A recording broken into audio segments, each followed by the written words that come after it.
what they forget is you're still a person. You still live day to day. Yeah. And that's why the lifestyle design to me is the most important thing is what are your goals? How are you working to obtain them? And then what do you want your Monday through Sunday to look like? Like, what do you want your day to day to look like? Welcome to the Creating Wealth Podcast, where Kyle Curtin takes you on an extraordinary journey alongside renowned multifamily real estate experts from every corner of the United States. We teach you how to harness the power of real estate investing and witness the transformation of your wealth building strategy. Let's create wealth together. What's up, guys? Welcome to episode 64 of the Creating Wealth Podcast. Today, we get the great pleasure of chatting with Mike Ketchen, an absolutely amazing New Hampshire-based investor and co-host of the Tell Us Why podcast. What's going on, Mike? How's everything going, man? What's new? Good, Kyle. Thank you for having me, man. I'm excited to be here and love talking real estate, love talking some investing, and thank you for plugging the podcast. It's great to talk to another host as well. Thank you very much, man. The pleasure is all mine. I was very excited to have you on. All right. Yeah. So we could kind of jump right in, So what kind of got you into real estate? Like, what's your backstory? What were your humble beginnings? So to get into real estate, I was working in education previously, and I was getting pretty burnt out in that. I worked in an urban school district that was pretty tough, and I was in an administration role as the dean of students. So I basically was in charge of all the discipline, attendance. If there was a problem, I had to solve it. Yeah, which has been beneficial because that's kind of what I enjoy doing, and it kind of translates to this. And we had basically turned around a school, hit our mission. They were going through some more changes now, reorging the district, all that stuff. And I was just burnt out. And at the same time, my wife was commuting to her job at MIT. We were not really seeing each other much, every day at that point. And say that had to be something else. I'll never forget. I was hanging out. I think I was like playing Madden with a buddy or something. And I heard about, I wanted to flip a house.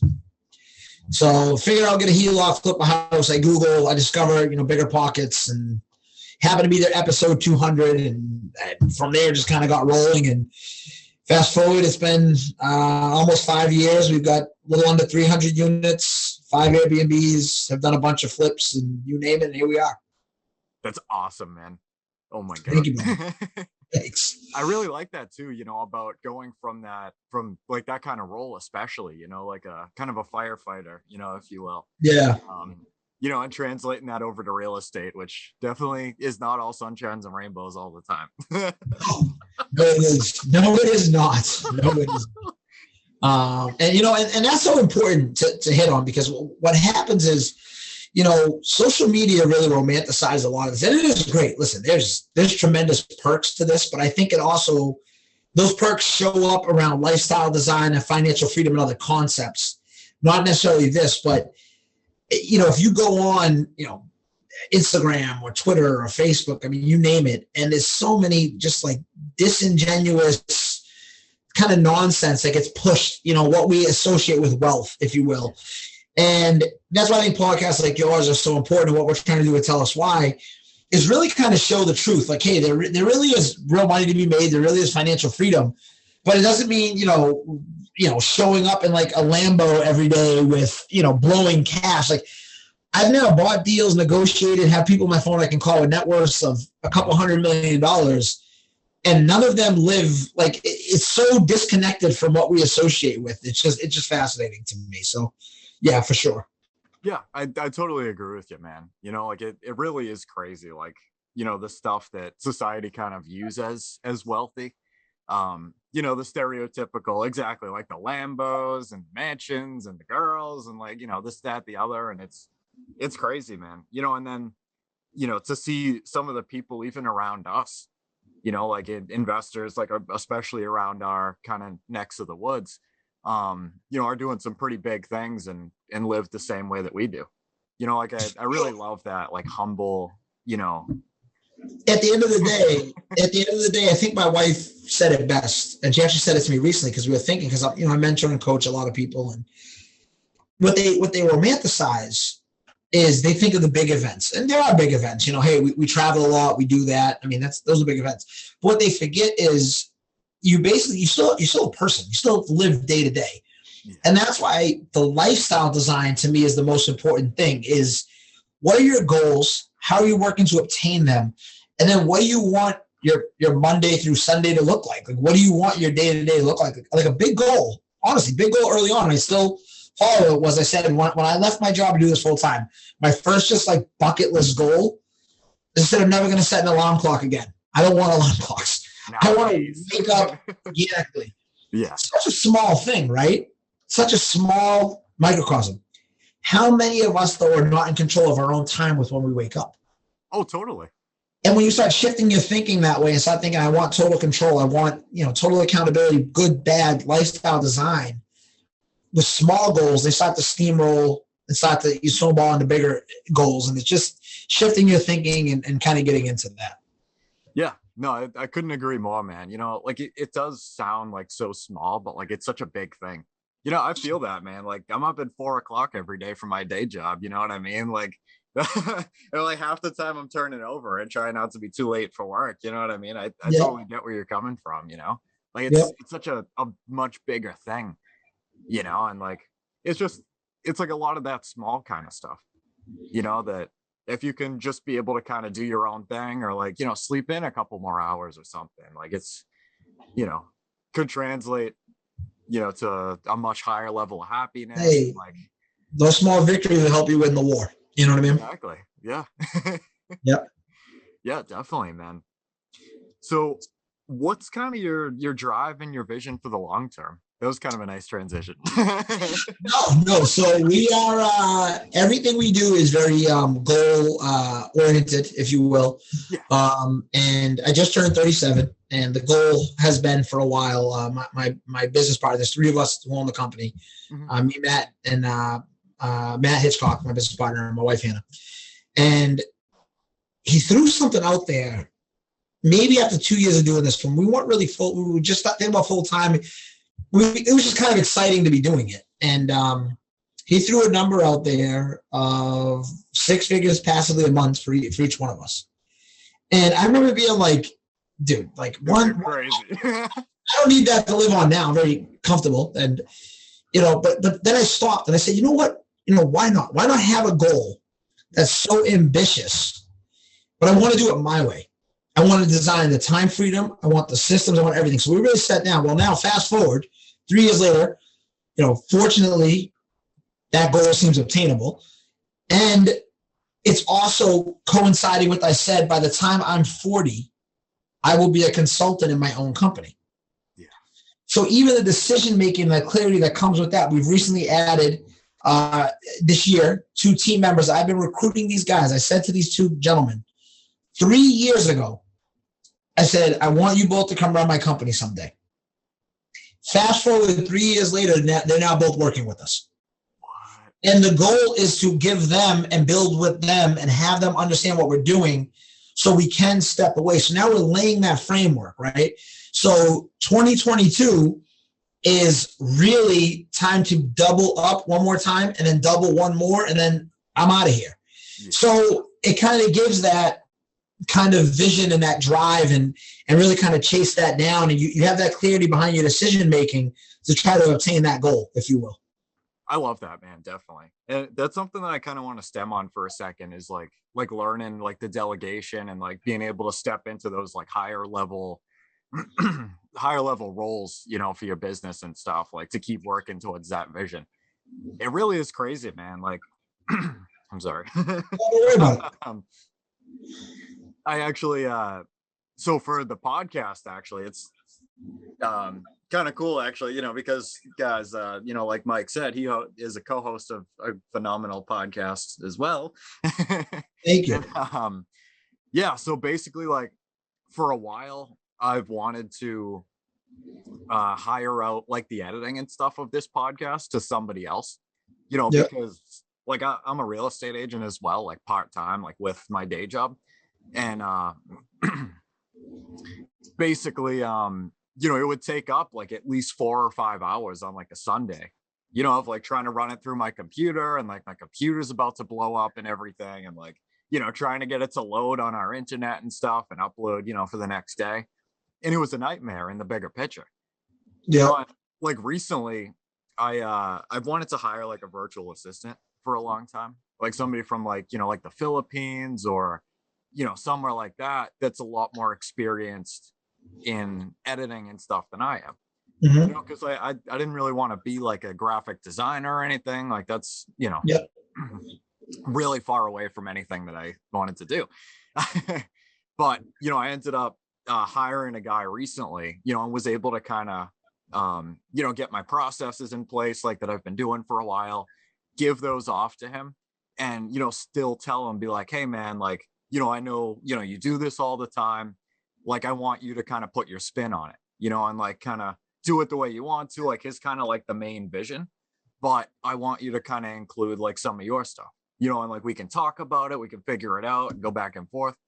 And he's actually like fully edited a couple episodes for me, and like, you know, freed up like entire days, and like, well, it's still like super at its infancy, but yeah. And what you just said is so important. If we're going to unpack that for a second, right, on multiple layers to what you just said there. So one, if you can't monitor it, you can't manage it, right? But at the same time, and the big thing is, people, we have to get comfortable with tough conversations, because you cannot fully trust someone, and you cannot get time freedom if you can't trust someone to perform.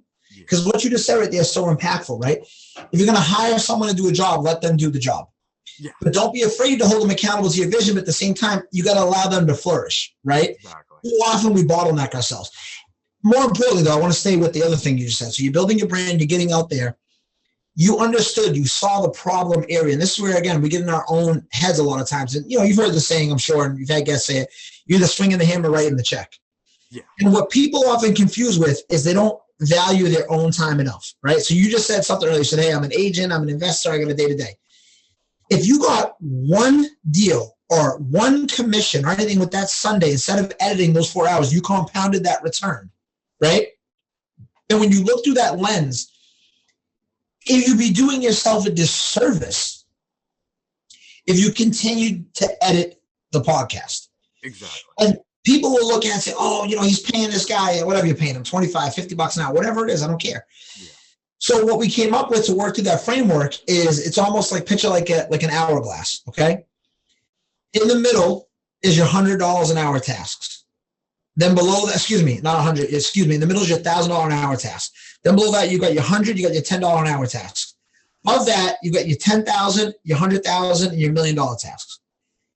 I try to stay in the 100,000 and $1 million an hour tasks. Yeah. And then people look at that and they go, oh, you're crazy, it's not that much. I say, well, hold on a second. I've now scaled. We have a $40 million real estate portfolio. We flipped houses. We sold a house last Friday that there was a little niche. There was a little code, loophole that we found in Massachusetts, where we bought 2 properties in the same lot, split the lot, and just sold them off. We made $180,000, and I never even basically went to the properties. We did nothing but move paper around. Yeah. It took me maybe, call it 20 hours total. So what's your ROI on that, right? Exactly. Well, people struggle thinking about those bigger numbers because they seem gargantuan. Yeah. When in reality, if you shift your thinking and you start paying attention to what you're giving your time to, and you put systems in place, and you tell yourself, I'm the $10,000 an hour task, I'm the $100,000 an hour task, and you put yourself in that position to do it, you can really get to that mindset. But you have to be willing to delegate. You have to take the time to create the systems. You have to lay the foundation, but then you also have to step back and allow that to flourish with you in the background, so you're working on the 10,000, 100,000, and $1 million an hour tasks. Yeah, I absolutely love that analogy too, man. That hourglass, like that's crazy. It's so true though. You know what I mean? And like, it was something that was really tough. And like I said, like I've wanted to do it for probably almost a year. And I'm like, oh no, like that's going to take, way too much time. Like I don't have that kind of time. Like, I'm looking for my own house, and like, trying to do work stuff here and there. And like, that's going to take a whole nother thing, to hire somebody and manage everything. Yeah. And then when I actually sat down to do it, like everything changed, like everything like just totally went off, and like I said, like this is definitely still at its infancy, but like it made me just like realize something. Like it was like a punch to the face, man. Like, whoa, like where are the other areas, of real estate and stuff, and like, just other stuff in general, can I bring in like a virtual assistant or like somebody to delegate? Or like literally like it made more sense, like I wrote up, I don't know if you've read Traction by Gino Wickman at all. Perfect. All right. So I absolutely love that operating system. I'm super fascinated with like the vision sheet and everything. And I wrote up like a vision sheet for the podcast. And, I literally like looked at it from like a whole nother angle after I was able to delegate out like a big part of it. Like now I'm looking at like, doing things like in advance a couple weeks and like a lot more social media out here. And like literally everything changed because I was able to just like give that to somebody else, have it get done much better than I could do. And yeah, I mean, I'm paying for it, but it's freeing up a hell of a lot of time. And like you said, like if you're able to get into like any of those tasks that are, much more of a return per hour. So, like as an agent or like out deal hunting or whatever, like it's 110% worth it. Break it down to an example in its most simplistic form that anybody can relate to. Yes. People will cut their own lawn rather than pay someone $40. Yet they'll go to work for $100, $120 an hour, $150 an hour. Okay, so why would you not work the extra hour and make the extra $90, $100? You know what I mean? Like it's very simplistic when you look at it that way, and it just always kind of resonated with me. And you said something there in Traction about Traction that's very impactful, but also gets lost, right? So we overthink things. Anybody can buy Traction. Anyone can implement and monitor the systems. Yet, why do we continue to have inefficiencies? Because people won't do the work. You're right. You said it took you a year to execute. Once you executed, you're already bearing the fruit. But again, we tend to think too big. We tend to get in our own way. So it's very important to align our focus, aim small, take it step by step, chunk those goals, put together that framework and work towards those items so they not only become actionable, they also become obtainable. And then we can be intentional with our actions and we can obtain those goals. I love that, man. It's so true.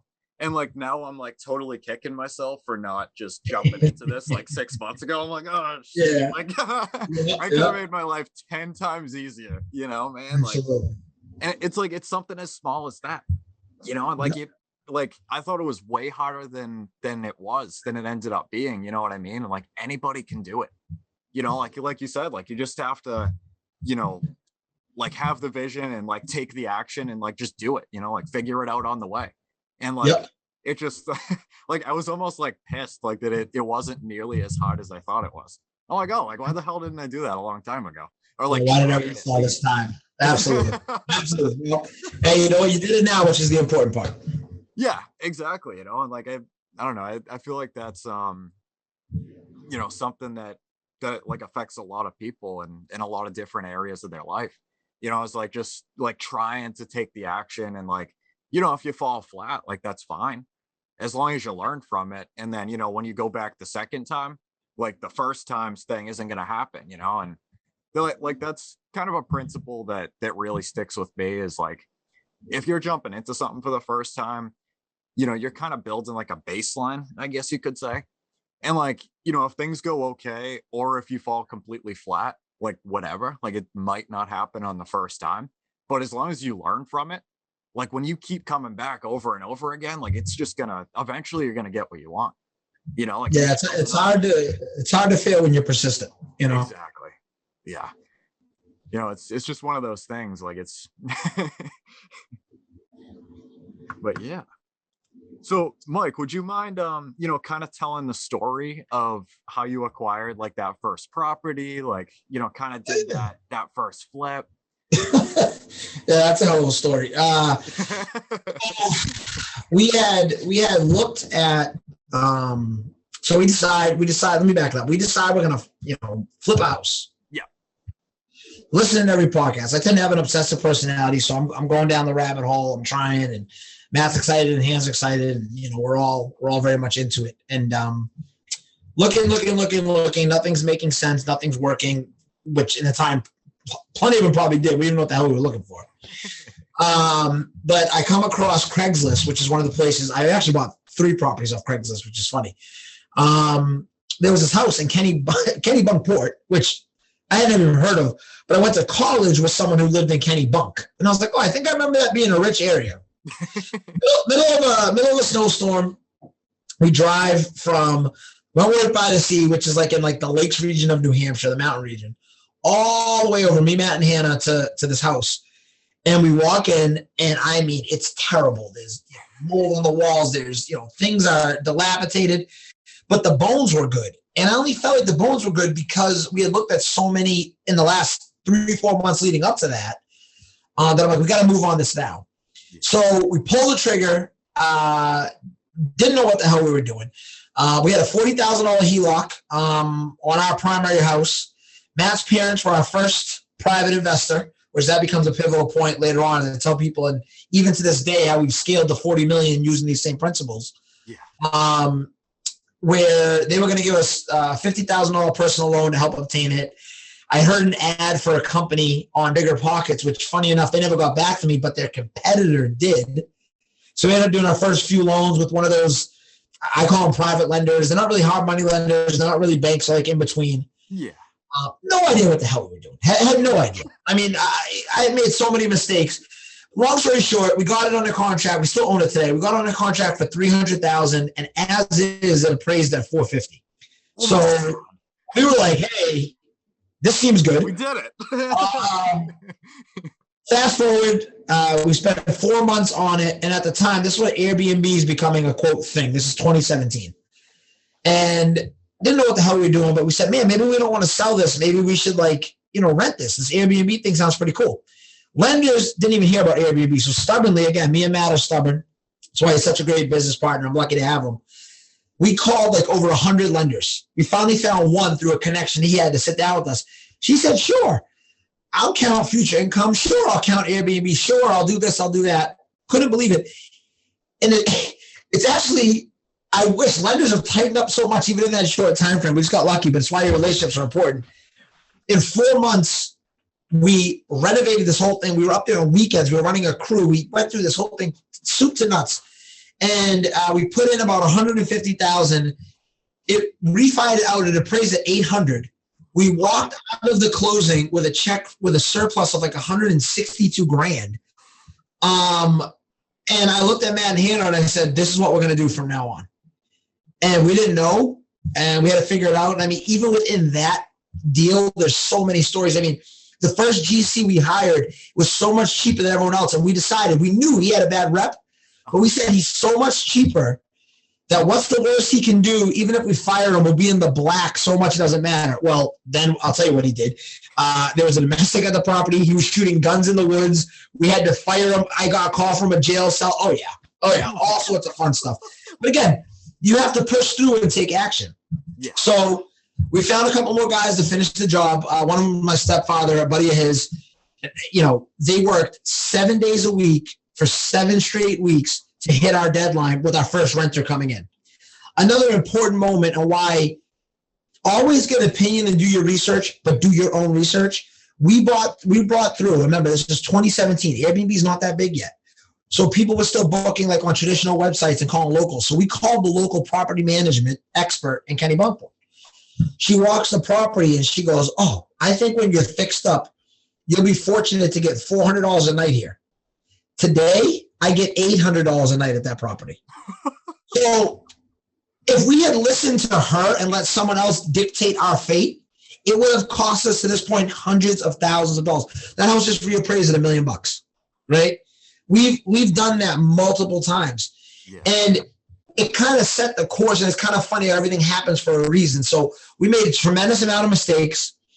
We rolled up our sleeves. We got dirty. We figured it out.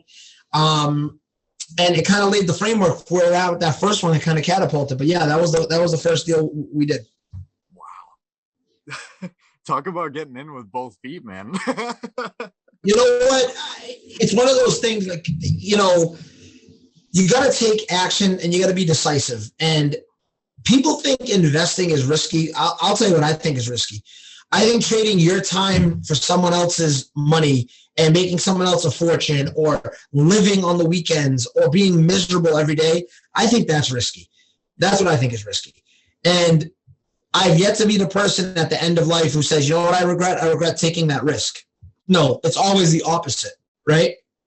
So it goes back to changing the way we think and changing the way we look at risk and opportunity and going from there. Yeah, I couldn't agree more, man. Even like, thinking about the concept of like, if you're working like a 40-hour-a-week job, like spending more time like at work than you do at home. And like, if you're miserable at your day job, then like what the hell are you doing? And like, it's like the amount of people that live that life is crazy. And it's just nuts. Well, I'm going to be brutally honest, and hopefully don't ruffle too many feathers, but it's really dawned on me recently, and I believe it more and more. We as people like to tend to say that we value honesty and we value integrity, and we value character. What I'm starting to realize is most of us is just a bunch of fucking liars. And what I mean by that is, if we were honest with ourselves, okay, we would take total accountability of every element of our life. We would take total accountability of our decision making. We would be empowered to make change, right? When someone comes to you and tells you they're taking a risk, what do people tend to say? They don't say, man, that's awesome, man, you're going to crush it. They say, oh, you're crazy. How do you leave the safety, right? Think about that. We need to change the way we frame these. We need to change the way we look at these, in my opinion. Yeah. Empower each other to build towards those goals. But that's just my thoughts. No, I totally agree, man. And like, I feel like a big part of that is, kind of who you surround yourself with.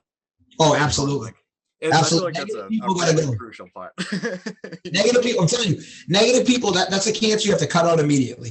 If someone is negative, you can't change them, but you can change the time you spend with them.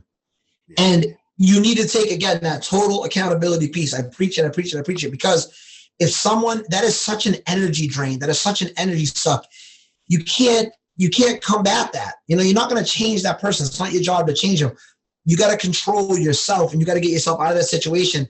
And if you're looking at the people you're spending time with, and you feel like you're the smartest one or the most accomplished, or, you really kind of hit that ceiling, sometimes you have to have those tough conversations. You have to level up, and you have to kind of keep pushing yourself until you hit your goals and you're where you want to be. You know what I mean?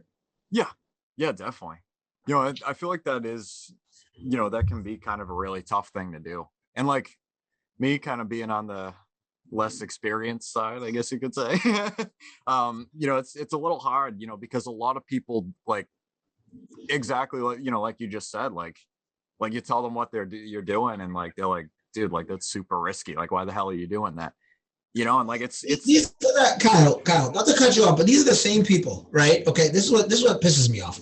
Yeah. These are the same people who will go home, binge watch Netflix 4 nights a week, play Call of Duty the other 3 nights a week. All right. Live in an apartment that they complain about how expensive it is, and then wake up, work a job they hate, and then never do a damn thing about it. And they're going to tell you what you're doing is risky. No, exactly. They're terrified to fail. They're terrified to take control of their own life. And that's what's risky. Give me that nonsense. All right, get me going here, Kyle. No, I totally agree, man. And like, I feel like it's like, do you think some people are just like way more comfortable than others? And like, they're just like, they just don't want to like even like try to improve, like, like they're more comfortable just like. Well, you gotta think about it, right? So when you're going against the grain, it's hard, right? So say someone's 30, okay? We'll stay with the simple number. Someone's 30, they want to make a decision.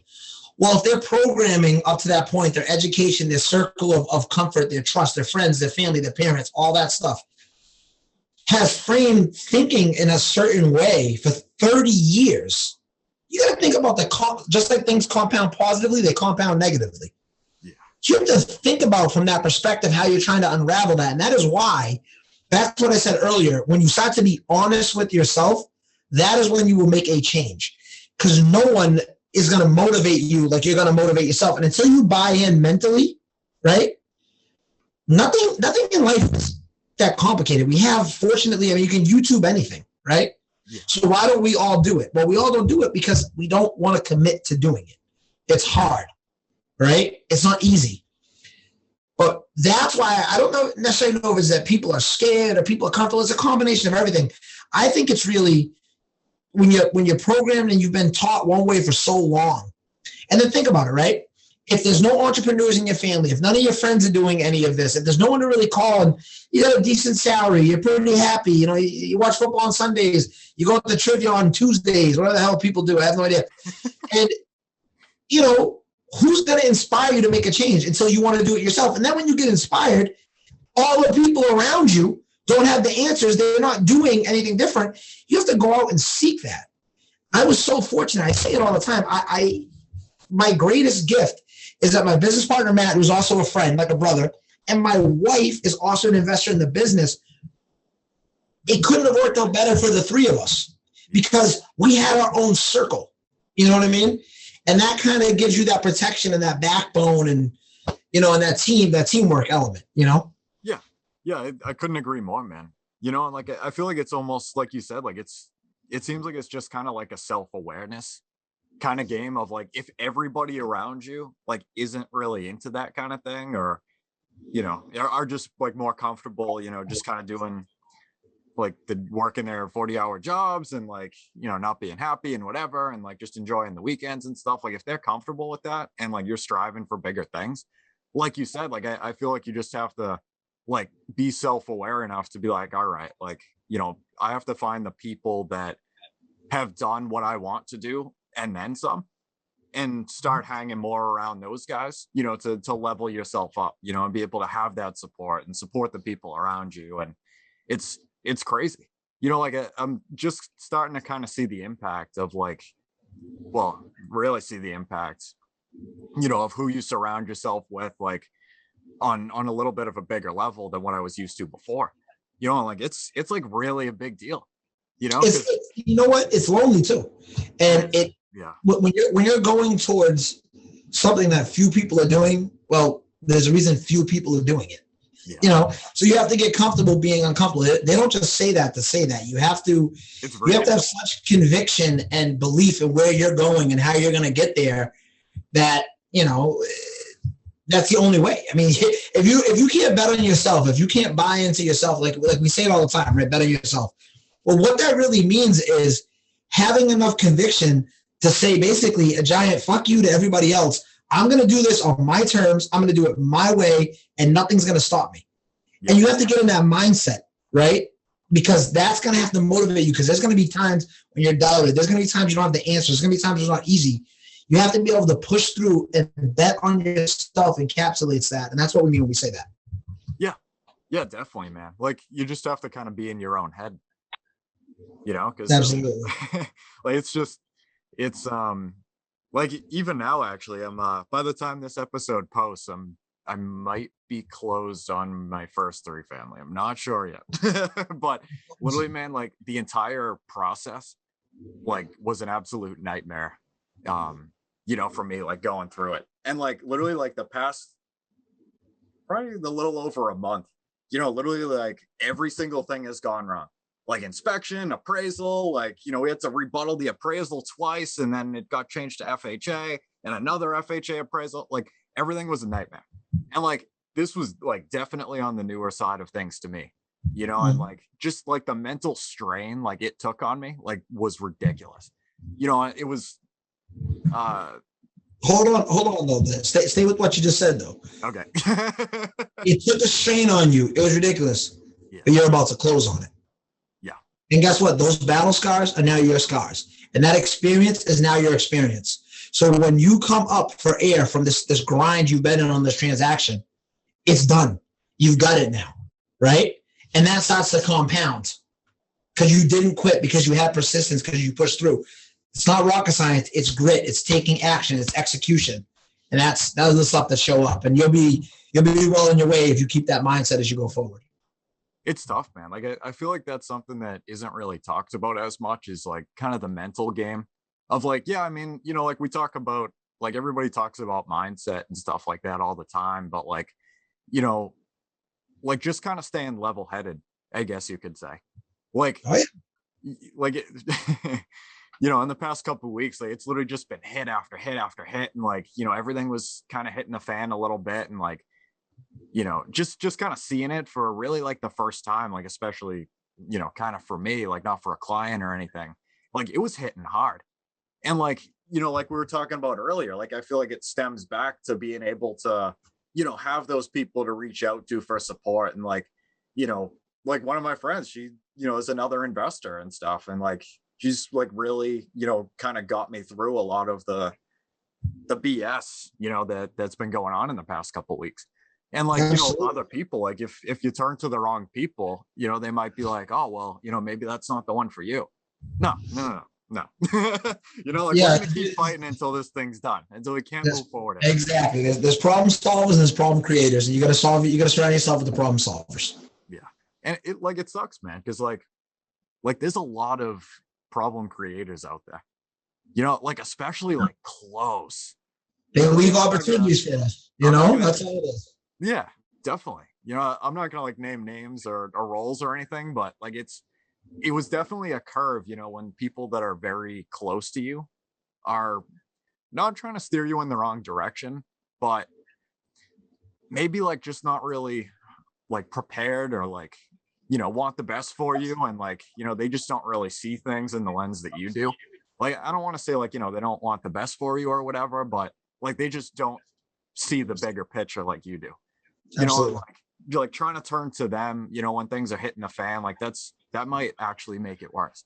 You know, like you have to turn to the right people, and like, you know, they'll be like, oh dude, like I dealt with that like, you know, a year ago, like 3 times, like you'll make it through. Don't worry about it. And all of a sudden you're like, oh, okay, all right, this is a little bit better. You know, like, like just going to the people that have done it before, you know, I'm like, dude, like I've been there, I did that, like it'll be all right, everything will be fine. And it's common. Absolutely. You know, it's crazy. So Mike, what is the most important lesson that you have learned over your career so far? Most important lesson I have learned over my career, I would say, really start with the end in mind. It shows up in your deal analysis. It shows up in your decision making. It shows up in your goal setting. It shows up in your teamwork. It shows up in your management, your monitoring.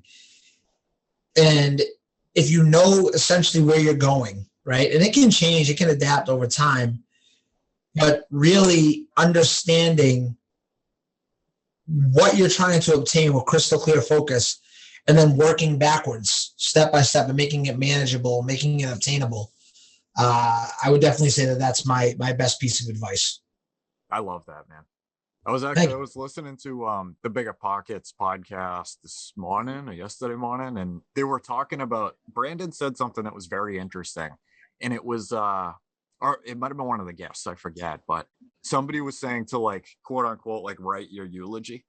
And like the E-Myth by Michael Gerber talks about this as well. Yeah. You know, and like seeing it for the first time, it's like, whoa, like dude, what the hell? But like after you dig into it a little bit more, it's like I feel like that's like a really interesting point, you know, to be like, oh, like, you know, what do you want people to say about you? Like, what did you do in your life? Like this is the end. Like you can't go anymore. Like this is as far as you can get. So like if you can take this and be like, oh, you know, like Michael, you know, was like an amazing guy, like he showed like 1 million people how to be investors and like changed them and their families' lives, and like, you know, built this huge portfolio, and like that's what you want to do. Like I feel like it gives you a really good point to just keep reverse engineering it and be like, oh, well, you know, what do I have to do in the next 5 years, in the next year, in the next 12 months, next week, day, fucking hour, you know what I mean? Like, and we call that, again, throwing back to education, was a term, you know, chunking. Okay, so you've got this big, massive goal, but then you can break it down into so small. I mean, you can literally break it down as much as what I'm doing today. Yeah. And when you break it down into those minute details, it gives you clarity because, again, suddenly everything is obtainable. It's not overwhelming, right? And you feel empowered when you make progress. So by checking those things off as you do it step after step after step, I like to use the analogy, you'll put your head down, you'll grind through these steps, you'll come up for air 6 months into a year and go, wow, look how much ground I covered. We tripled in size this year. We basically doubled and doubled again. And I actually feel at the end of the year, like it wasn't that crazy of a year. And it was because it was where we were going, we knew we were going. We had broken it down in so many steps. It never really felt overwhelming. You know what I mean? And I go back to, it's just the way we think in our decision making. And again, having great team members and partners, Yeah. I love that, man. Like, I feel like that's something that I'm definitely still trying to figure out, is like trying to keep things from becoming overwhelming, by like taking that goal and like, having that like really small, or what's it called? Daily consistent action. That's what I was saying. And just boiling it down, like to not, like killing yourself every day. And like, eventually, like you said, like it will compound and everything. And, all of a sudden you'll be like, oh, wow, like that's a little bit more than I thought. Absolutely. Like tracking it the whole way and everything. And it's interesting. Oh yeah. So, Mike, do you like time block and stuff like that, or this is just me asking? I've experimented with all that. To be honest, I'm kind of a gift and a curse with myself, and what I mean by that is, I want to be better at some of that stuff, but I'm so obsessive with everything I'm doing that I don't just stop thinking about it. So what I mean with that's a gift and a curse is I can be a little bit cleaner with it. Yeah. And I feel like, when I get it right, but conversely, I just don't turn off. I just don't know how to explain it in any way. It's like my personality, which is God bless all my friends and my family for dealing with it. It's like when I'm into something, like it'll be 11 o'clock at night and I'll be texting people and I'll be like, hey, what about this?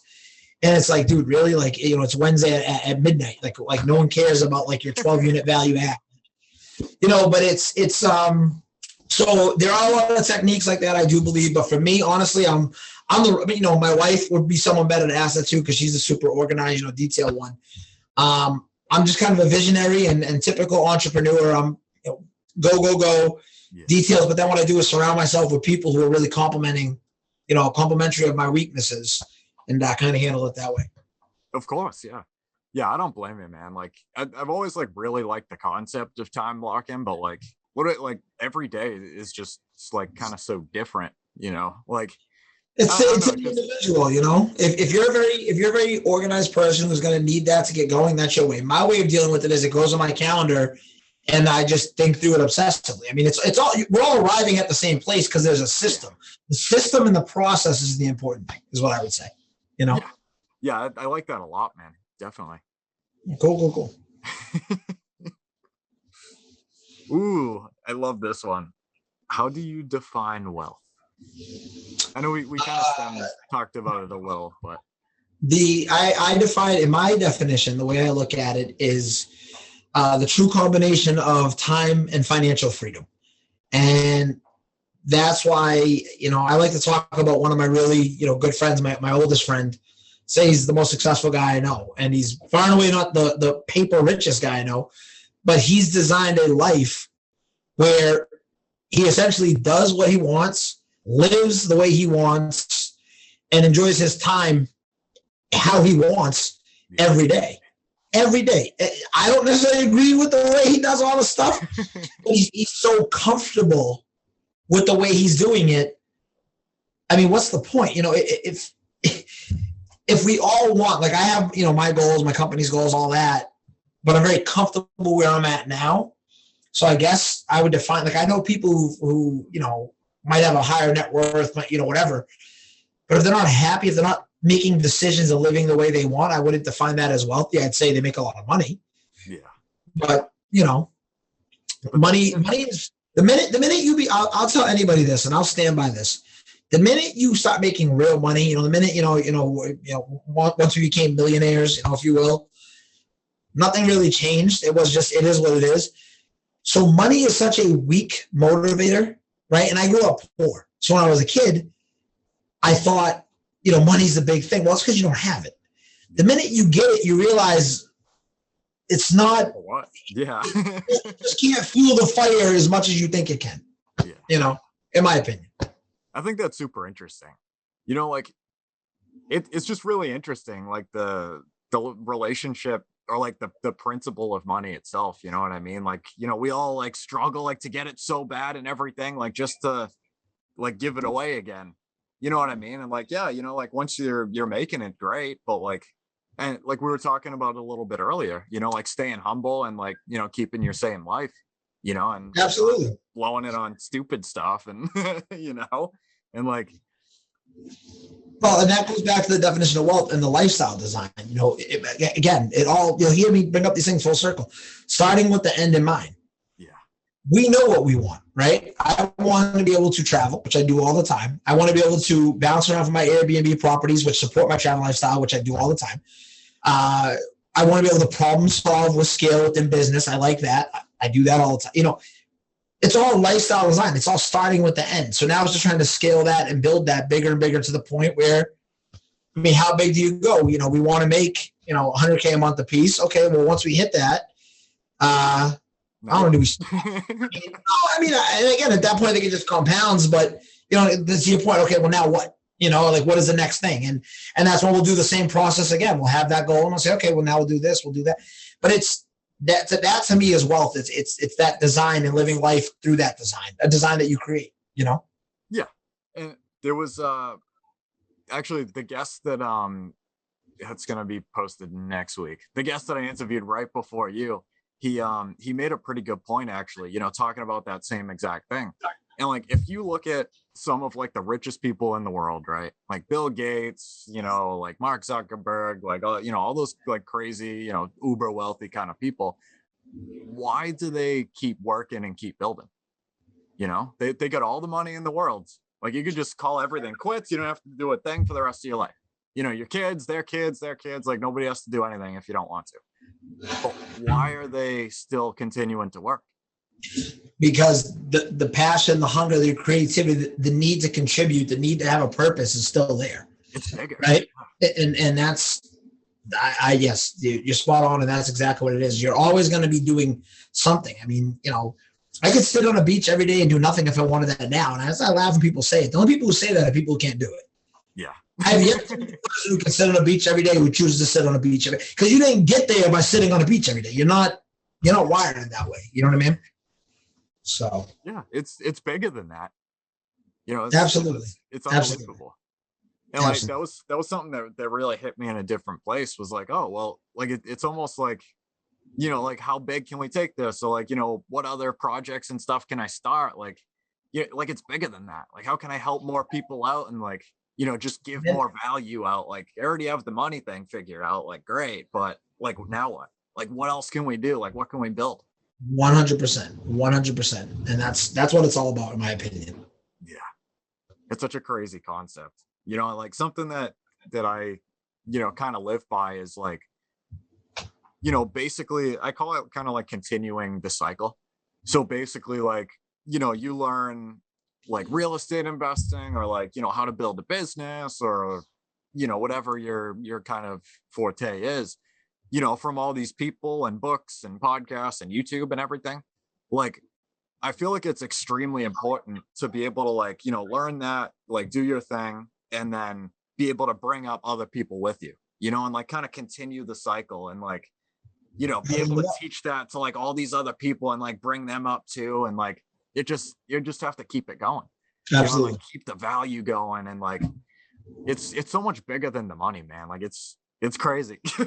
You know? Spot on, Kyle. Spot on. It's nuts. All right. Ooh. So Mike, I got one more question for you here, man. Do you read, and what is your favorite business, investing, or real estate book that you would recommend to anyone? Yeah, I'm an avid reader. Read books, also audiobooks, podcasts. I mean, you name it. I just think we're living in the greatest time ever. Yeah. The amount of opportunity we have is abundant. I mean, it's insane. So staying with that, the one I always like to shout out is MJ DeMarco. He's got a bunch of good books, Millionaire Fastlane, Unscripted, Escape the Rat Race, or The Great Rat Race, whatever it is. And I like it because it's really no nonsense. It's really right in your face. And it will really tell you if you're truly ready to bet on yourself, if you're truly ready to become an entrepreneur, you know, business owner, investor full-time. Yeah. That book will resonate with you. If that book doesn't resonate with you and you're not comfortable with someone being that aggressive, that assertive and telling you, I think you need to really evaluate where you're at mentally when you get to it. And I just think it's very obtainable. And I think a ton of things that I got out of the book that I still apply in my everyday investing, in my everyday business and decision making. And I think MJ does a great job, and I would highly recommend him. And of course, you know, some of the stuff we've met, some of the collaborators we've met, you know, along the way, just so much out there. Anything you need today, you can find. Yeah, that's huge, man. I haven't read any of his books. I'll have to put them on my list. Yeah, no, MJ DeMarco I hope you get him on Tell Us Why someday. We've been talking about Instagram behind the scenes, so I hope you get him on. Yeah, that would be incredible. Which that's actually a really great transition. I kind of wanted to talk about your podcast a little bit, man. You know, like tell us a little bit about that and like how you guys started. And it's phenomenal, guys. You definitely have to check it out. Thank you, Kyle. I appreciate that. And staying with that, back to goal setting and making things real. Actually, just recently, we have an episode coming out on goal setting. I was going through an old computer bag and I found a notebook that I wrote down my goals at the end of 2019 for 2020. And 2 years later, we crushed everything on that list. And the top of the page was tell us why. Then it had a question mark because apparently I don't know grammar. And I talked to Jack, who I met through a mastermind, my coach, Jack Del Rimple, another real estate investor. And the whole idea was to try to basically build a community around people's whys. You know, what is your why? What makes you passionate? That why is really the thing that will help you push through. And it will change with you as you grow. It'll change. It'll evolve.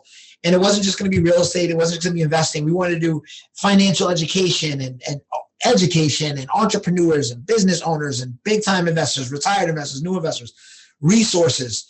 And it's really kind of come together. And we hope we're adding value to the community we're trying to build. The website just went live. Feel free to check it out. TellUsWhyPodcast.com. And like I said, that's really the community we're building, and we're pretty passionate about it. And I'm enjoying having a good time. And I'm sure Jack is too. When he's not messing up on one of the recordings, we're giving him a hard time. But yeah, we're on Spotify, iTunes, YouTube, name it. And we'd love to have you guys all check it out. That's awesome, man. Yeah, I'll definitely drop everything down below. So are you guys like just kind of focusing on like New Hampshire or like kind of all around? No, we're going nationwide. We're going international. We're doing a couple webinars that have been very well received. We've had people from all over on there. We're going to be doing another one, a second part of Airbnb investing. We did one with my deal flow structure.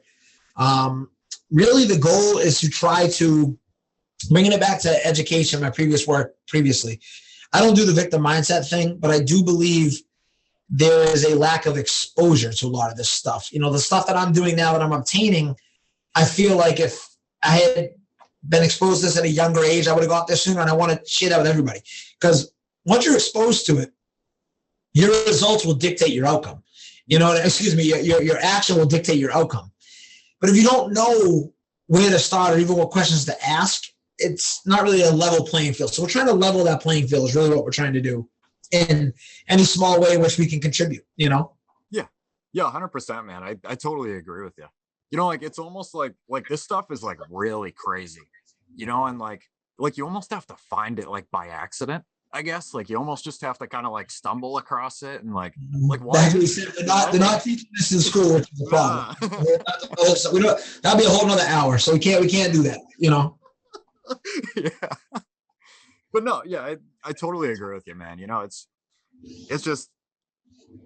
crazy. You know what I mean? And I don't know, like I like really strive to kind of tell like as many people as possible, like especially, you know, if they're on the younger side about this kind of stuff, and like just kind of, you know, pass it over to them and be like, hey, like you gotta check this thing out, man. Like you might like it, you might not, but like here's something that's a little bit different that, you know, is a little untraditional, but you know, if it's for you, it's for you.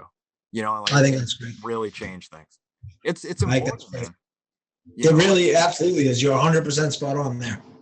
You know, it's so much bigger and like it's so attainable. You know what I mean? And like, like one of the really big eye openers for me was like how many people, well, when I first started kind of getting into this stuff, was like how many people around even like my area, you know, were into this kind of stuff on like a bigger scale. Like you look on like LinkedIn or Instagram or Biggerpockets or something, like you type in, like I'm from Tewksbury, so, you know, type in like Tewksbury, you know, investors, real estate, whatever, and like a whole list of people come up.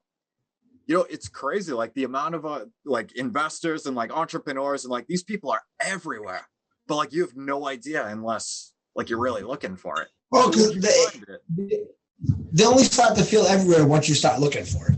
You know what I mean? And it feels like when you're in this space, it feels like everyone's investing in real estate, when in reality, it's a tiny amount of people. Yeah. But it's because your mindset is switched and now you're looking for it. So you're seeing it, you know, in my opinion. Yeah. You know? Yeah, definitely. Like it totally flip flops, you know, and like you see everything through the real estate lens now. Absolutely. Absolutely. You know, like, yeah.